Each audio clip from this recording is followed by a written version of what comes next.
Hello friends, नमस्कार। दी books में आपका स्वागत है। फ्रेंड्स, आज हम लोग करेंगे एंशियंट हिस्ट्री पूरी, मतलब प्राचीन भारत का इतिहास का जो स्टार्टिंग से लेके मतलब पाषाण काल, सिंधु सभ्यता, वैदिक, बौद्ध, मौर्य, गुप्तोत्तर और दक्षिण भारत का इतिहास। तो कंप्लीट एंशियंट हिस्ट्री है इसमें। तो आइए चलिए स्टार्ट करते हैं। और ये आपके BEO, ROER, UPPCS, पैट हर किसी एग्ज़ाम के लिए इम्पोर्टेंट है और 100% आपको इससे क्वेश्चन मिलेंगे। चलिए आइए स्टार्ट करते हैं। भारत भारत में पाषाणकालीन सभ्यता का अनुसंधान प्रारंभ हुआ 1863 में। चापर चापिंग पेबल संस्कृत के उपकरण मिले हैं सोहन नदी घाटी पंजाब से। मद्रास के पास पहला हैंड एक्स प्राप्त हुआ है पलवरम से। ठीक है, पलवरम से। रॉबर्ट ब्रूस फूट कौन थे? भूगर्भ वैज्ञानिक और पुरातत्वविद। पशुपालन का प्रारंभ मध्य पाषाण काल से हुआ। ये आदमगढ़ और बागौर, इन दोनों के नाम आप जरूर याद कर लीजिए, इम्पोर्टेंट हैं।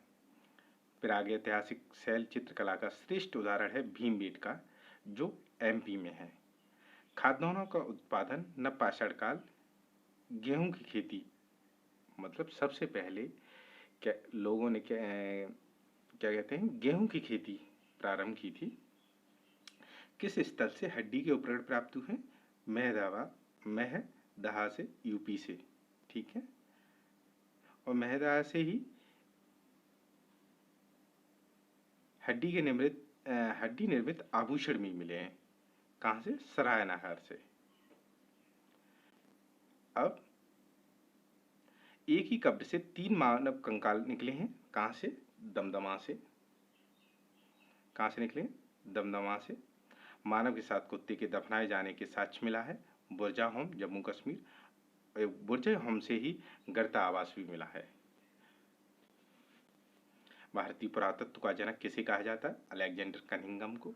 भारतीय उपमहाद्वीप में कृषि के प्राचीनतम शास्त्र प्राप्त हुए लोहरादेव से और मेहरगढ़ से।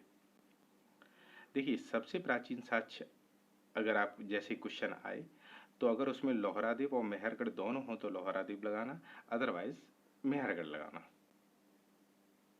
धातुओं में सबसे पहले प्रयोग हुआ तावा।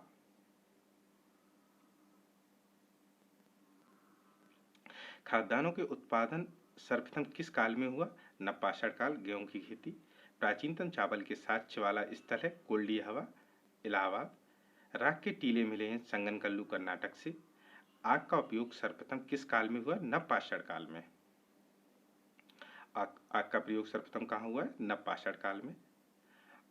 आहड़ का प्राचीन नाम है ताम्बती, अर्थात तांबे वाली जगह।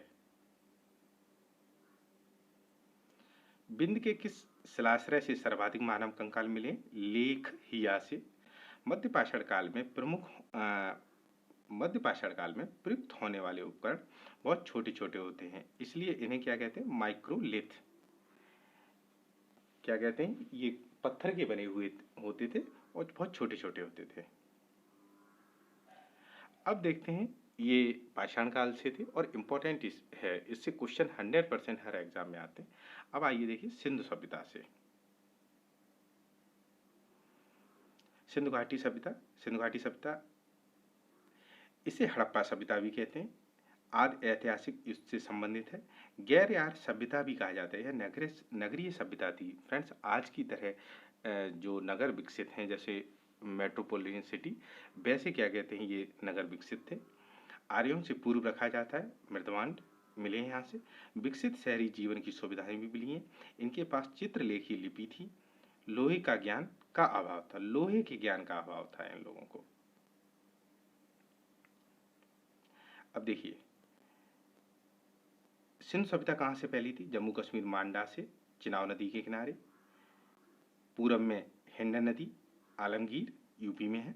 दक्षिण में दैमाबाद, गोदावरी नदी, और सुतकेंगडो, बलूचिस्तान, दास्क नदी पे। लोहे का ज्ञान का अभाव था। पुरातत्व खुदाई में सिंधु घाटी सभ्यता का प्रकाश पड़ता है। ठीक है, चांदी की उपलब्धता है।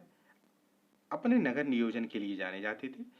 व्यापार वाणिज्य उन्नत अवस्था में था, बिल्कुल बहुत उन्नत अवस्था में था। मोहनजोदड़ो तथा हड़प्पा के लिए जानी जाती थी। इसकी खोज 1921 में सर जॉन मार्शन के निर्देश में दयाराम साहनी ने की। किसने की? जॉन मार्शल के निर्देशन में दयाराम साहनी ने। हड़प्पा सभ्यता किस नदी पे है? रावी नदी के बाएं तट पे है। मोहनजोदड़ो सिंधु के दाएं तट पे है। सबसे बड़ी बस्तियां हैं हड़प्पा, मोहनजोदड़ो, धौलावीरा। हड़प्पा में मिला कब्रिस्तान है R37 और यहीं से अभिलेख युक्त सर्वाधिक मोहरें भी मिली हैं। कहाँ से? हड़प्पा से। मोहनजोदड़ो का शाब्दिक अर्थ है मृतकों का टीला। इसकी खोज की राखलदार बनर्जी ने 1922 में। सबसे बड़ा बृहद स्नानागार मिला है। यहाँ की सबसे बड़ी इमारत है अन्नागार। मोस्ट इम्पोर्टेंट है ये हर एग्जाम के लिए। हड़प्पा की सड़कें समकोण पे काटती थी। अब कुछ प्राचीन स्थल और प्राप्त खोज देखते हैं। लोथल से गोदीवाड़ा मिला है, मतलब डॉकयार्ड। कालीबंगा से जुता हुआ खेत मिला है। धौलावीरा से 10 चिन्हों का बड़ा शिलालेख मिला है। बनावली से पक्की मिट्टी की बनी हल्की प्रतिकृति, मतलब हल्की आकृति मिली है, तो वहां पे हल थे। हड़प्पा रावी नदी के किनारे, कालीबंगा घग्गर नदी के किनारे, लोथल भोगवा पे, रोपड़ सतलज। ये क्वेश्चन आते हैं। मांडा जम्मू एंड कश्मीर है। दहमाबाद महाराष्ट्र में है। कालीबंगा राजस्थान में। राखीगढ़ी हरियाणा में है। जुते हुए खेत कालीबंगा से मिले। हड़प्पा संस्कृति के स्थल मोहनजोदड़ो तथा चनुदड़ो कहाँ अवस्थित है? सिंध में। भारत का सबसे बड़ा हड़प्पन पुरास्थल राखीगढ़ी घग्गर नदी पे है। सिंधु सभ्यता का पत्तन नगर है लोथल। सिंधु घाटी के लोग विश्वास करते थे मातृ शक्ति में। समाज मात्र सत्तात्मक था। जैसे अभी पितृसत्तात्मक है, पहले मात्र सत्तात्मक है। सिंधु घाटी के लोग पूजा करते थे पशुपति की।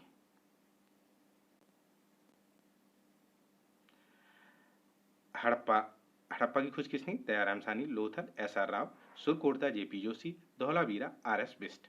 हाथी के दांत का पैमाना कहाँ से मिला? लोथल से। कौन सा हड़प्पीय नगर 3 भागों में विभक्त था? धौलावीरा। ये क्वेश्चन बहुत आता है। उन्नत जल व्यवस्था का प्रबंधन था धौलावीरा। ये बहुत क्वेश्चन आता है। मोहनजोदड़ो को किस अन्य नाम से भी जाना था? मृतकों का टीला। हड़प्पा काल में मुद्राओं का निर्माण किया जाता था लोथल से। मृत्यु पट्टिका पर उत्कीर्ण सींग युक्त देवता की कृति प्राप्त हुई है कालीबंगा से। वस्त्रों के लिए कपास का आरंभ मोहनजोदड़ो से हुआ है। वस्त्रों के लिए कपास का आरंभ कहाँ से हुआ है? मोहनजोदड़ो से। कौन सा हड़प्पीय नगर 3 भागों में विभक्त था? धौलावीरा। 3 युगल समाधिकरण के साक्ष्य में लोथल से। किस पशु के अवशेष सिंधु घाटी सभ्यता से प्राप्त नहीं हुए? कौन था? शेर। सभ्यताओं, ये क्वेश्चन आया था UPPCS में आ चुका है। सभ्यताओं के उत्तर से दक्षिण का क्रम। एज़टेक, माया, मोइस्का, इंका। नील नदी के तट पर पनपी सभ्यता है मिस्र की सभ्यता। सिंधु घाटी सभ्यता से संबंध विख्यात वृषभ मुद्रा प्राप्त होती है मोहनजोदड़ो से। हड़प्पा कालीन स्थल से हल का टेराकोटा प्राप्त हुआ बनावली से। भारत में हड़प्पा का बृहद स्थल है राखीगढ़ी। चनुदड़ो के उत्खनन निर्देश JH मैके ने दिया है। चनुदड़ो का उत्खनन किसने कराया? JH मैके ने। टिन, उस जमाने में टिन कहाँ से मिलती थी? अफगानिस्तान से। तांबा खेतड़ी राजस्थान या बलूचिस्तान। चांदी ईरान से। लाजवत जो मणि होती थी मेसोपोटामिया। और नीलमणि महाराष्ट्र से। एक कब्र में मालिक के साथ कुत्ते के अवशेष मिले हैं रूपनगर से, रोपड़ से। कहाँ से? रूपनगर या रोपड़ से। फिर है प्राक हड़प्पा संस्कृति झूकर झांकर संस्कृति या झांकर संस्कृति कहाँ से मिली? चनुदड़ो। ठीक है फ्रेंड्स, तो ये हुए सिंधु सभ्यता के। अब आते हैं वैदिक पे। वैदिक संस्कृति। वेद त्रयी किसको कहा जाता है? ऋग्वेद, यजुर्वेद, सामवेद को। ऋग्वेद होते हैं स्रोत एवं प्रार्थनाएं। यजुर्वेद स्रोत एवं कर्मकांड। सामवेद संगीतमय स्रोत। अथर्ववेद तंत्र मंत्र एवं वशीकरण। लौह धातु के प्रचलन के प्रमाणित प्रमाण मिले हैं अतरंजी खेड़ा से। उपनिषद में पुस्तकें होती हैं दर्शन पर आधारित, ये बहुत बार क्वेश्चन आ चुका है। वैदिक ग्रंथ में बड़ शब्द का सर्वप्रथम नामोल्लेख हुआ है ऋग्वेद में। बड़ व्यवस्था से संबंधित पुरुष सूक्त मूलतः पाया जाता है ऋग्वेद में। अथर्ववेद औषधियों से संबंधित है, ऋग्वेद ईश्वर की महिमा, यजुर्वेद बलिदान विधि, सामवेद संगीत। वैदिक संस्कृत का सही क्रम है वैदिक संहिताएं। वैदिक संस्कृति का सही क्रम क्या है फ्रेंड्स? वैदिक संहिताएं, ब्राह्मण, आरण्यक, उपनिषद। वैदिक नदियां एवं उनके आधुनिक नाम: कुबा, काबुल, पुरुषणी, रावी, शत्रुदी, सतलज, सदानीरा, गंडक। इन सब क्वेश्चन को आपको रटना है, अदरवाइज याद नहीं होंगे ये। वैदिक देवताओं का पुरोहित किसे माना जाता है? बृहस्पति को। उपनिषद काल के राजा अश्वपति शासक थे केकई के। उपनिषद पुस्तकें दर्शन पर। निचकेता आख्यान का उल्लेख मिलता है कठोपनिषद में।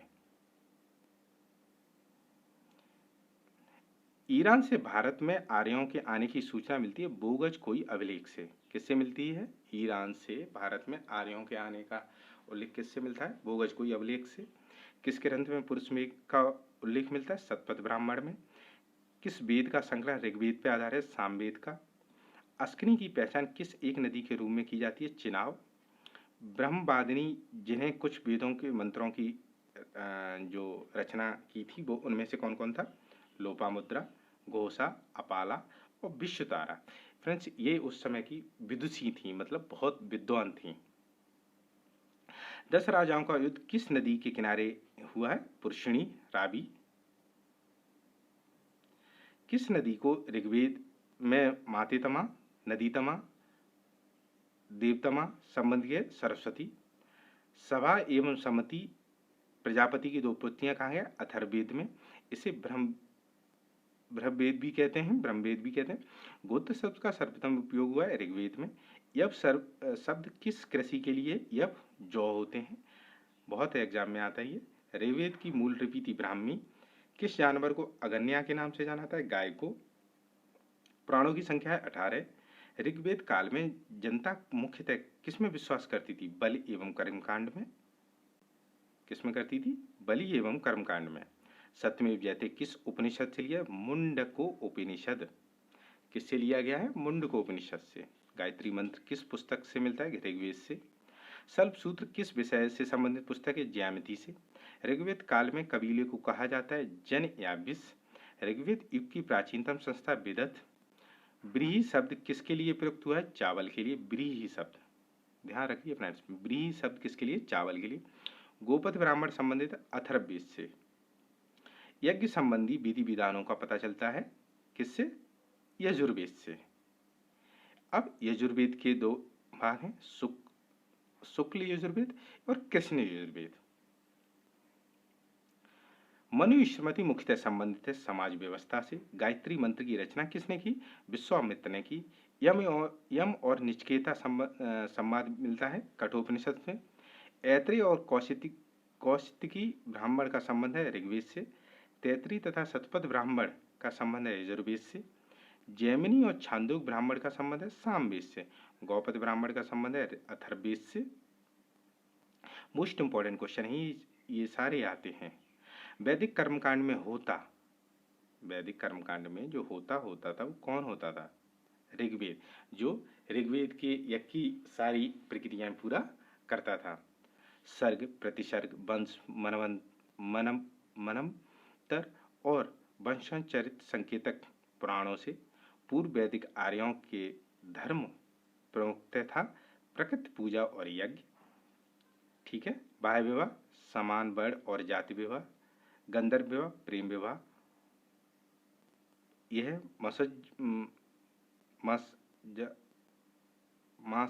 माजास्य, ठीक है, मजास्य विवाह, बिना दहेज का विवाह।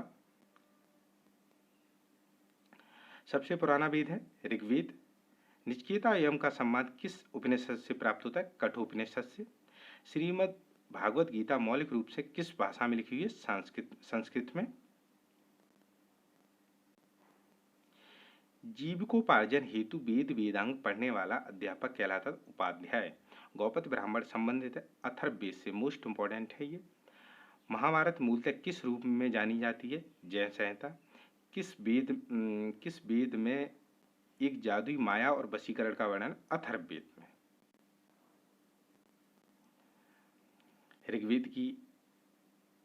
ऋग्वेद की ऋचाएं हैं 1028।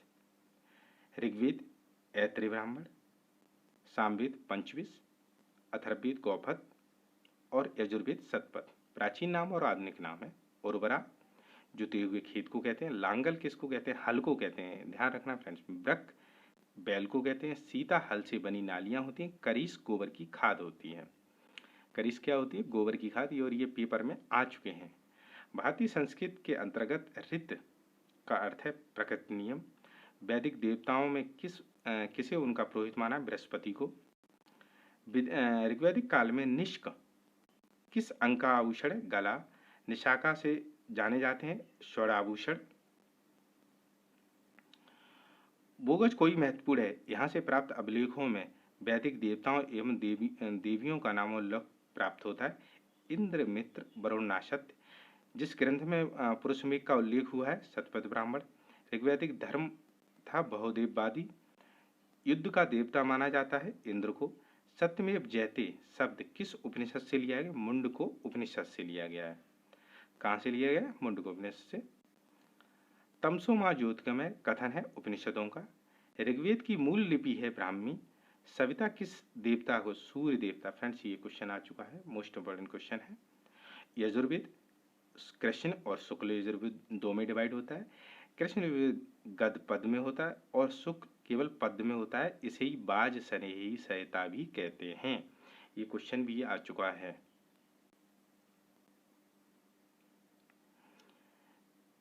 ऋग्वेद का जो जो यज्ञ की क्रियाएं कराप कराता है वो कौन है? होता।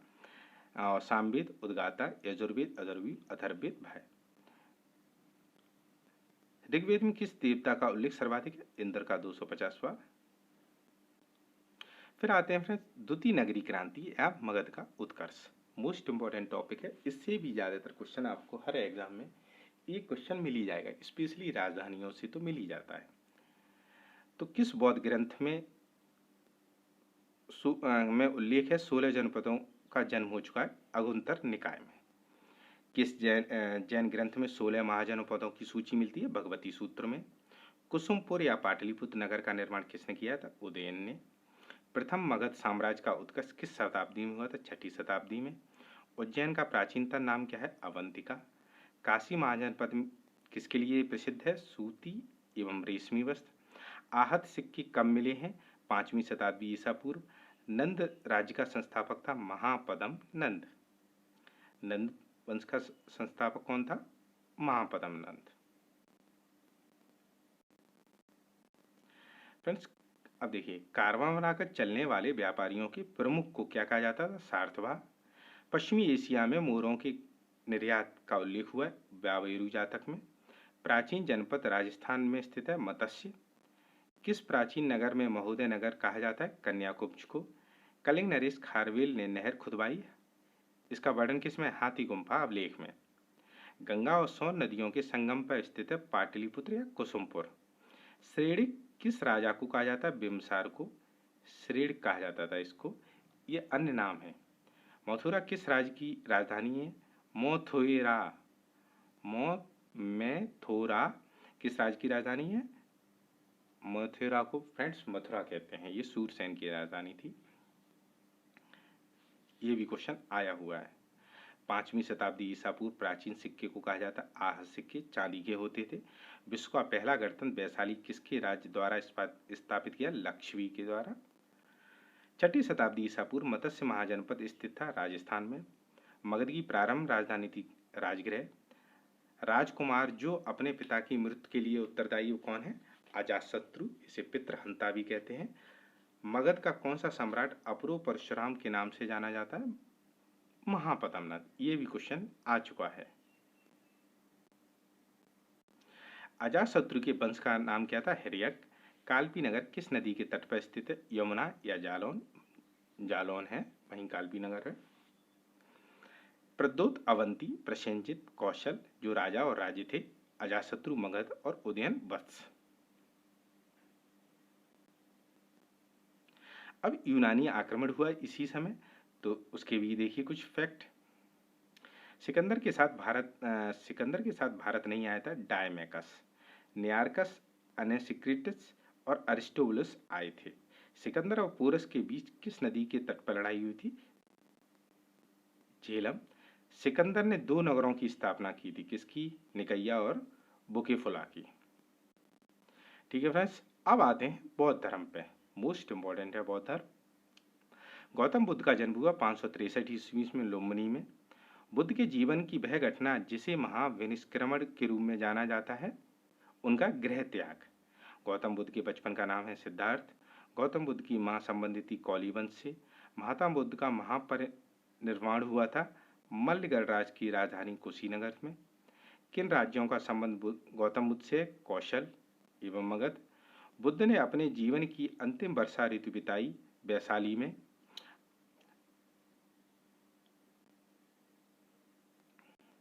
अलार कलाम थे बुद्ध के एक गुरु जो सांख्य दर्शन के आचार्य थे। मोस्ट इंपोर्टेंट क्वेश्चन है फ्रेंड्स। बुद्ध ने सर्वाधिक उपदेश दिए हैं श्रावस्ती में। प्रथम बौद्ध संगति का आयोजन हुआ राजगृह की सप्तपणी गुफा में। जन्म लुम्बिनी। जन्म ज्ञान प्राप्ति बोध गया में हुई। फ्रेंड्स, ज्ञान प्राप्ति कहाँ हुई? गौतम बुद्ध को बोध गया में।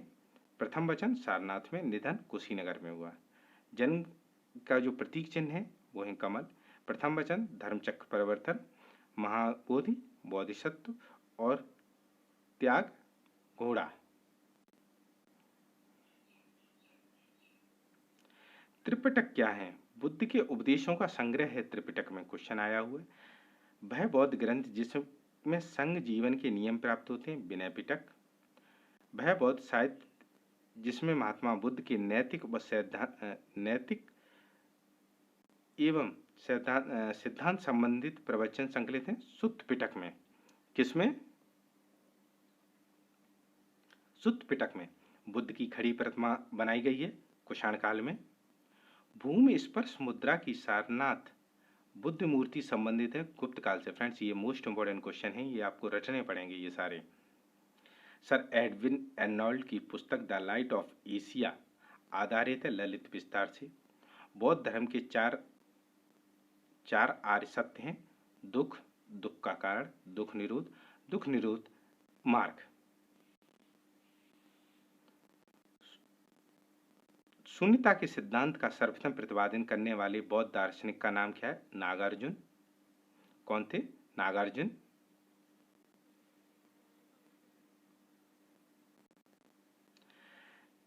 नागार्जुन किस बौद्ध संप्रदाय के थे? माध्यमिक। बालवी विश्वविद्यालय स्थित है गुजरात में। नालंदा विश्वविद्यालय के संस्थापक थे कुमारगुप्त। बुद्ध और जैन दोनों ही धर्म विश्वास करते हैं कि कर्म तथा पुनर्जन्म के सिद्धांत सही है। बौद्ध और जैन धर्म ही दोनों ही विश्वास करते हैं कि कर्म तथा पुनर्जन्म के सिद्धांत सही हैं। भारत में सबसे पहले किस मानव प्रतिमा की पूजा की गई? बुद्ध की गई। सप्तगौड़ी गुफा स्थित है राजगृह में। बौद्ध ग्रंथ में पिटकों की रचना किस भाषा में की गई? पाली में। बौद्ध ग्रंथ में पिटकों की रचना किस में की गई? पाली में की गई। आजीवक संप्रदाय के संस्थापक थे मोगली पुत्र गोसाल। मोगली पुत्र गोसाल। चैत्य पूजा स्थल होते हैं, बिहार निवास स्थल होते हैं। विक्रमशिला प्रसिद्ध है बौद्ध शिक्षा केंद्र के रूप में। विक्रमशिला किसके लिए? बौद्ध शिक्षा। फ्रेंड्स, अब आती हैं संगतियां, तो ये मोस्ट इंपोर्टेंट है। प्रथम बौद्ध संगति तो ऐसे आप याद कर लिए, रबे, पाक, राजगृह, वैशाली, पाटलिपुत्र और कुंडलवन। 483, 383, 251 और ईसा की प्रथम शताब्दी। फिर है शासनकाल, तो अकाक, अजातशत्रु, कालाशोक, अशोक और कुषाण। और मसमोब मतलब महाकश्यप, सर्वकामी, मोगलीपुत्र गोसाल और वाशुमित्र। ऐसे याद कर लीजिए तो आपको थोड़ा इजी पड़ेगा। चलिए अब जैन धर्म देखते हैं। जैन धर्म के संस्थापक थे ऋषभदेव, जो प्रथम तीर्थकर थे और ये वाराणसी के रहने वाले थे। महावीर स्वामी का जन्म हुआ कुंडग्राम कुंडलपुर में 599 ईसा में। महावीर स्वामी की मृत्यु कहाँ हुई? पावापुरी 527 में। आजीवक संप्रदाय के संस्थापक थे मोगली पुष्कोसाल। बराबर की गुफाओं का उपयोग आश्रय गृह के रूप में किया था आजीवकों ने।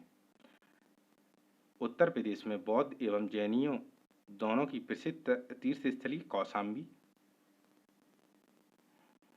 श्रावण बेला में गोमतेश्वर की विशाल प्रतिमा स्थापित की गई चामुंडा राय।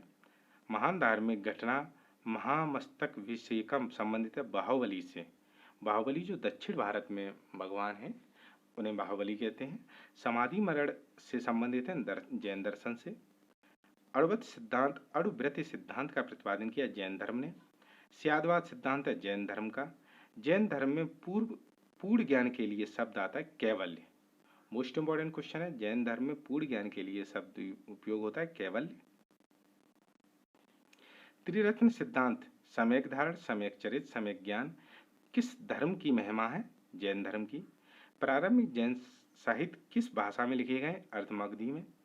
जैन संप्रदाय में प्रथम विभाजन के समय श्वेतांबर संप्रदाय के संस्थापक थे स्थूलभद्र। भगवान महावीर का प्रथम शिष्य है जमाली, ये पहले अनुयायी थे। कुछ अब तीर्थकर और उनके लक्षण: आदिनाथ वृषभ, मल्लीनाथ जलकलश, पार्श्वनाथ सर्प और संभवनाथ अश्व।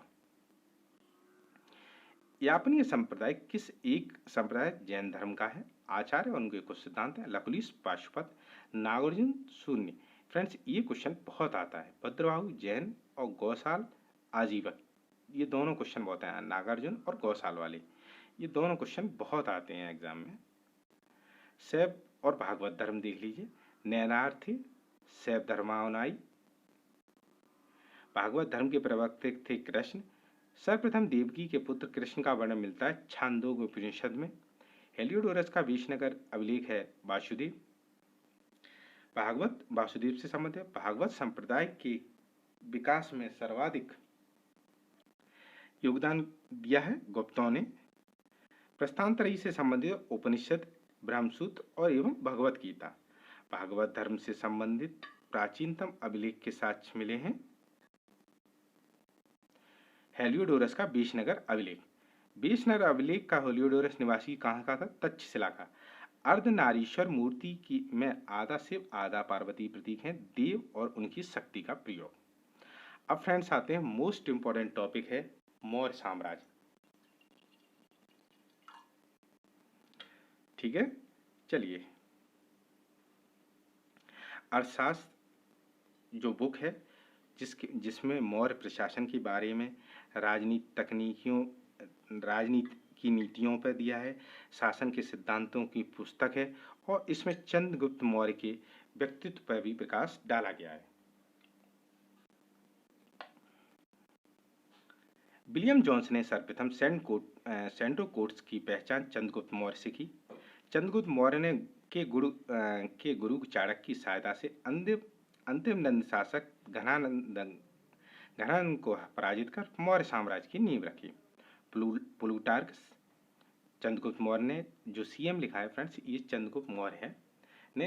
प्लूटार्क का ये जो वर्ड जो आता है ये बहुत बार आया और हर एग्जाम में आता है। प्लूटार्क ने कहा है कि चंद्रगुप्त मौर्य ने 6 लाख की सेना लेकर संपूर्ण भारत को रौंद डाला। कौटिल्य प्रधानमंत्री थे चंद्रगुप्त मौर्य के। चाणक्य के बचपन का नाम है विष्णुगुप्त। सप्तांग सिद्धांत के अनुसार राज्य में के अंग हैं राजा, आमात्य, जनपद, दुर्ग, कोष, सेना और मित्र। मोस्ट इंपॉर्टेंट क्वेश्चन आता है ये। चंद्रगुप्त मौर्य के दक्षिण भारत के विषय में जानकारी तमिल ग्रंथ अहनानूर तथा मुरनानूर और अशोक अभिलेख से मिलती है। चंद्रगुप्त मौर्य गुरु चाणक्य या विष्णुगुप्त, गुरु कौन थे चंद्रगुप्त मौर्य के? चाणक्य या विष्णुगुप्त। प्रधानमंत्री कौटिल्य थे। प्रधानमंत्री कौन थे? कौटिल्य। मालवा, गुजरात, महाराष्ट्र पे इन्होंने अधिकार कर लिया था। सेल्यूकस को 305 ईस्वी में पराजित किया और फिर सेल्यूकस ने अपनी बेटी का विवाह, इसका नाम बताइए क्या था? कमेंट बॉक्स में सेल्यूकस की बेटी का नाम बताइए, ये भी क्वेश्चन बहुत आता है। तो सेल्यूकस को दहेज में Aria, Herat, Arachosia Kandahar, Gedrosia और पेरोपनिस्टाई काबुल मिला। सेल्यूकस के युद्ध का वर्णन एपिनियास में मिलता है। जैन धर्म की शिक्षा लिए भद्रभाव से, और श्रावण बेलगोला कर्नाटक में स्थित है। 298 ईस्वी में चंद्रगुप्त मौर्य ने अपना शरीर त्याग दिया। फिर आता है बिंदुसार। सीरिया के शासक एंटियोकस ने डायमेकस नामक राजदूत भेजा। आजीवक संप्रदाय का अनुयायी था। अशोक प्रारंभिक जीवन की जानकारी हमें बौद्ध ग्रंथों, दिव्यावादन और सहेली अनुश्रुति से मिलती है। राज्याभिषेक से पूर्व अशोक उज्जैन का राज्यपाल था। मोस्ट इंपॉर्टेंट क्वेश्चन है और ये आता है। राज्याभिषेक के 8वें वर्ष 261 ईसा पूर्व कलिंग पर आक्रमण किया। प्रथम शिलालेख पशुबल निषेध है। सभी मनुष्य मेरी संतान की तरह हैं। द्वितीय शिलालेख चेर, केरलपुत्र, चोल, पांड्य, सतीपुत्र एवं तामपड़ी, ऐसा है चेर जो केरलपुत्र, चोल, पांड्य, सतीपुत्र और तामपड़ी श्रीलंका। 11वें शिलालेख में धम्म विजय की विशेषताओं का वर्णन है। 12वें शिलालेख में धार्मिक सहिष्णुता की नीतियों का उल्लेख है। 13वें शिलालेख में कलिंग युद्ध का वर्णन है। समाहर्ता किसको कहते हैं? समाहर्ता राजस्व विभाग का प्रधान होता है। सन्निदाता राजकोषीय अध्यक्ष होता है। प्रदेष्टा न्यायाधीश होता है। दंडपाल पुलिस अधिकारी होता है। आटविक वन विभाग का अध्यक्ष होता है। पोतवा अध्यक्ष मापतौल का अध्यक्ष होता है। सीताध्यक्ष राज्य की कृषि होती है। सार्थवा व्यापारियों का काफिला होता है। रज्जुक मौर्य शासन अधिकारी होते हैं। मौर्य शासक जो बौद्ध धर्म के अनुयायी थे, अशोक एवं दशरथ। सांची का स्तूप बनाया गया है। सांची का स्तूप बनवाया अशोक ने। सारनाथ स्तंभ का निर्माण कराया अशोक ने। अशोक की तीर्थ यात्रा का सही क्रम क्या है? तो GK LK SS। गया, कुशीनगर, GK LK SS। भाई हम तो ऐसे ही याद किया है, आप लोग कैसे याद करें? अशोक की तीर्थ यात्रा का क्रम, ठीक है, गया, कुशीनगर, लुम्बिनी, कपिलवस्तु, सारनाथ और श्रावस्ती। आप वैसे भी याद कर सकते हैं जो अभी मैंने बताया, GK LK SS। अशोक के शिलालेख में प्रयुक्त भाषा है प्राकृत भाषा। वह एक लिपि जो दाईं से बाईं ओर लिखी जाती है, खरोष्टी मोस्ट इंपॉर्टेंट है। अशोक का रोमनदेही स्तंभ संबंधित है बौद्ध के जन्म से। कलिंग युद्ध का वर्णन है कौन से शिलालेख में है? 13वें में। अशोक के प्रमुख शिलालेख संगम राज्य के विषय में बताते हैं, 2 और 13। चोल, पांड्य, सतीपुत्र तथा सातवाहन में वह दक्षिणी राज्य जिसका उल्लेख अशोक ने अपने अभिलेखों में नहीं किया, सातवाहन का। कौटिल्य के अर्थशास्त्र के अनुसार मौर्यकालीन न्याय व्यवस्था में ये न्यायालय अस्तित्व में थे, धर्मस्थयी और कंटक शोधन। प्राचीन भारत में यात्रियों का सही क्रम क्या है? मेगास्थनीज, फायान, हेनसांग और Itsing. Megasthenes, फायान, Itsing. Megasthenes, फायान, Hiuen Tsang और इत्सिंग। जल की आवश्यकता को ध्यान में रखते हुए जिस प्रथम शासक ने गिरनार क्षेत्र में एक झील का निर्माण कराया था, चंद्रगुप्त मौर्य ने। गिरनार क्षेत्र में जल संसाधन व्यवस्था की ओर ध्यान दिया चंद्रगुप्त मौर्य एवं अशोक ने। चंद्रगुप्त,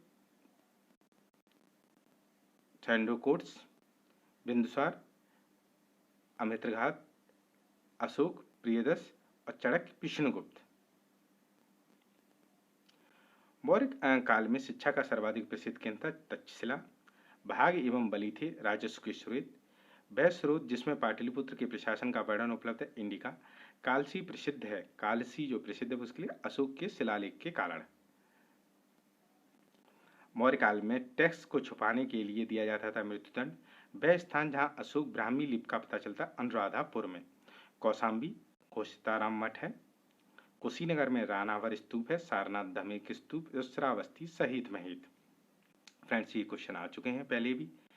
केवल वह स्तंभ जिसमें अशोक ने स्वयं को मगध का सम्राट बताया, पापरू स्तंभ। अशोक के शिलालेखों में सर्वप्रथम पढ़ा था जेम्स प्रिंसेप ने। अशोक ने अपने शिलालेखों में सामान्यतः किस नाम से जाना जाता है? प्रियदर्शी। अशोक का रोमन देह स्तंभ संबंधित है बुद्ध के जन्म से। अब फ्रेंड्स आते हैं गुप्त और गुप्तोत्तर युग पे। गुप्त वंश ने किस अवधि में शासन किया? 319 से 500 ईसा पूर्व। 4 अश्वमेधों का संपादन किया था प्रभृतसेन प्रथम ने। प्रथम गुप्त शासक जिसने परम भागवत की उपाधि धारण की थी देवगुप्त। चंद्रगुप्त को ही देवगुप्त कहा जाता है, मतलब इसकी उपाधि धारण की थी, और देवगुप्त भी कहा जाता है। इसे शक विजेता भी कहा जाता है क्योंकि इसने शकों को पराजित किया था। प्रयाग प्रशस्ति किसके सैन्य अभियान के बारे में जानकारी देती है? समुद्रगुप्त। कौन सा राजवंश हूणों के आक्रमण से अत्यंत विचलित हुआ था? गुप्त। गुप्त काल में उत्तर भारतीय व्यापार किस एक पत्तन से संचालित होता था? ताम्रलिप्ति बंदरगाह से। भारत का नेपोलियन किसे कहा जाता है? समुद्रगुप्त को। गुप्तकालीन स्वर्ण मुद्रा थी दीनार। किस गुप्त शासक ने हूणों पर विजय प्राप्त की थी? स्कंदगुप्त। तोरमाड़ किस जातीय दल का था? हूण। गुप्त युग में भूमि राजस्व की दर क्या थी? 1/6। प्राचीन भारत में सिंचाई कर को कहते हैं वेदक भागम। कौन सा राजवंश कन्नौज पर आधिपत्य स्थापित करने में त्रिकोणीय संघर्ष में उलझे रहे? पाल, गुर्जर, राष्ट्रकूट। चंद्रगुप्त के 9 रत्नों में से कौन व्यक्ति फलित ज्योतिष से संबंधित है? छपड़क। गुप्त काल में लिखित नाटकों में स्त्री और शूद्र किस भाषा में बोलते थे? प्राकृत में। नगरों का क्रमिक पतन किस काल की एक महत्वपूर्ण विशेषता है? गुप्त काल की। किस काल की एक विशेषता है फ्रेंड्स? गुप्त काल की। गुप्त संवत की स्थापना किसने की थी? चंद्रगुप्त मौर्य ने 319 में। प्राचीन भारत में किस वंश का शासनकाल स्वर्णयुग कहा जाता है? गुप्त। चंद्रगुप्त द्वितीय का। 3वीं शताब्दी में वरंगल प्रसिद्ध था लोहे के यंत्रों के लिए या उपकरणों के लिए। शूद्रक द्वारा लिखी गई प्राचीन भारतीय पुस्तक मृच्छकटिकम का विषय था एक धनी व्यापारी और गणिका की पुत्री की प्रेम कथा। किसने राष्ट्रकूट साम्राज्य की नींव रखी? दंती दुर्ग ने। हेनसांग किसके शासनकाल में भारत आया? सम्राट हर्ष के में। हेनसांग की भारत यात्रा के समय सूती कपड़ों का उत्पादन के लिए सबसे प्रसिद्ध नगर था मथुरा। चीनी यात्री हेनसांग ने किस विश्वविद्यालय में अध्ययन किया? नालंदा में। उत्तर प्रदेश में किस स्थान पर जहां हर्षवर्धन ने बौद्ध महासम्मेलन का आयोजन किया? प्रयाग। नर्मदा नदी पर सम्राट हर्ष के दक्षिणावर्ती अग्रगमन में किसने रोका? पुलकेशिन द्वितीय ने।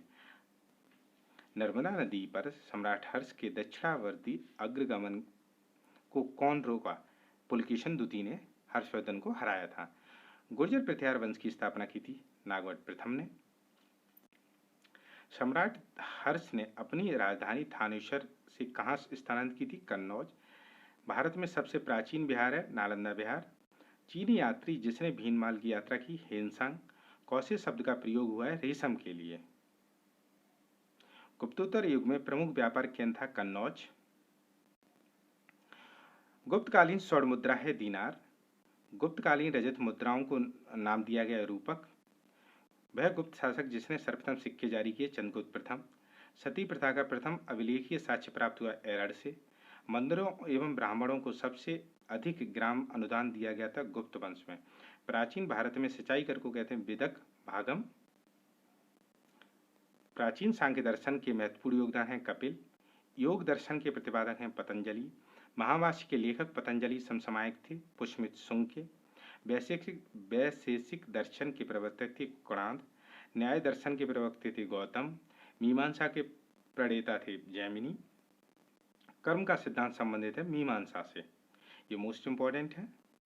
अद्वैत दर्शन के संस्थापक हैं शंकराचार्य। हर्षचरित नामक पुस्तक लिखी है बाणभट्ट ने। सम्राट हर्षवर्धन ने 2 महान धार्मिक सम्मेलनों का आयोजन किया था कन्नौज एवं प्रयाग में। आज भी भारत में हेनसांग को याद करने का मुख्य कारण है सीयू की रचना। चीनी लेखक चीनी लेखक भारत का उल्लेख करते हैं इंतु के नाम से। फ्रेंड्स, अब इसमें ही क्या है कि दक्षिण भारत के चोल चेर पांड्य से भी क्वेश्चन आते हैं, तो उनको भी ऐड कर दिया गया है, तो उनको भी देख लीजिए। चोल साम्राज्य की नींव डाली गई विजयालय द्वारा। वह मंदिर परिषद जिसमें एक भारी भरकम नंदी की मूर्ति है, जिसे भारत का विशालतम नंदी मूर्ति माना जाता है, बृहदीश्वर मंदिर। तंजौर का बृहदीश्वर मंदिर जिस चोल शासक के काल में निर्मित हुआ है वह राजा राज प्रथम। चोल प्रशासन की विशेषता है ग्राम प्रशासन की स्वायत्तता, मतलब जहां ग्राम प्रशासन पहले ही से था। दक्षिण, अब आते हैं दक्षिण भारतीय राज्य जिसमें उत्तम ग्राम प्रशासन है चोल। चोलों के अधीन ग्राम प्रशासन के बहुत से ब्यौरे जिन शिलालेखों में है उत्तर मेरू। चोल शासकों के शासन काल में उद्यान प्रशासन का कार्य देखता है कौन? टोटबरियम। चोल काल में निर्मित नटराज की कांस्य प्रतिमाओं में देवकृत प्राय है चतुर्भुज। चोल शासकों के समय बनी प्रतिमाओं में सबसे अधिक विख्यात हुई नटराज शिव की कांस्य की प्रतिमा। शिव की दक्षिणामूर्ति प्रतिमा उन्हें प्रदर्शित करती है शिक्षक के रूप में।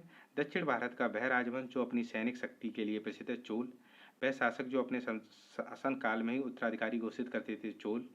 गंगा कौन चोलपुरम की स्थापना की? राजेंद्र प्रथम ने। मोस्ट इंपॉर्टेंट क्वेश्चन है ये। वह चोल राजा जिसने जल सेना प्रारंभ की? राजा राज प्रथम ने। वह चोल शासक जिन्हें श्रीलंका के उत्तरी भाग पर विजय प्राप्त की? राजा राज प्रथम ने।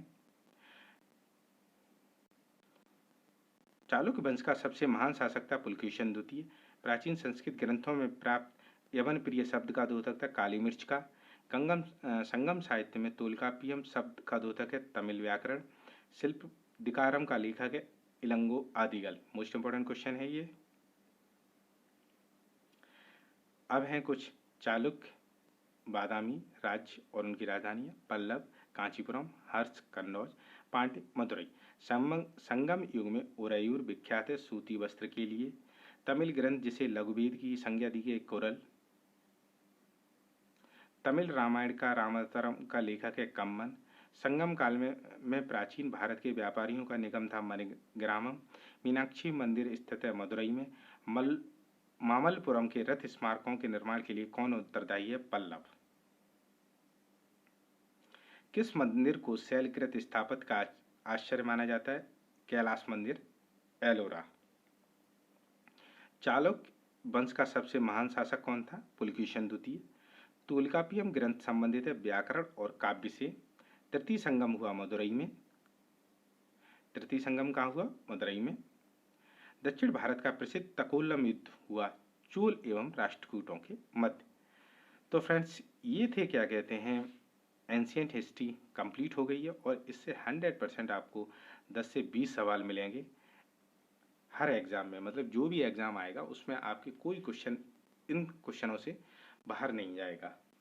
तो ठीक है फ्रेंड्स, अगर आप चैनल पर नए आए तो प्लीज़ चैनल को सब्सक्राइब करिए, और अगर वीडियो पसंद आए और कंटेंट आपको सही लगे तो प्लीज़ एक बार कमेंट करके ज़रूर बताइए कि आपको वीडियो कैसी लगी। वीडियो देखने की धन्यवाद। Thank you so much.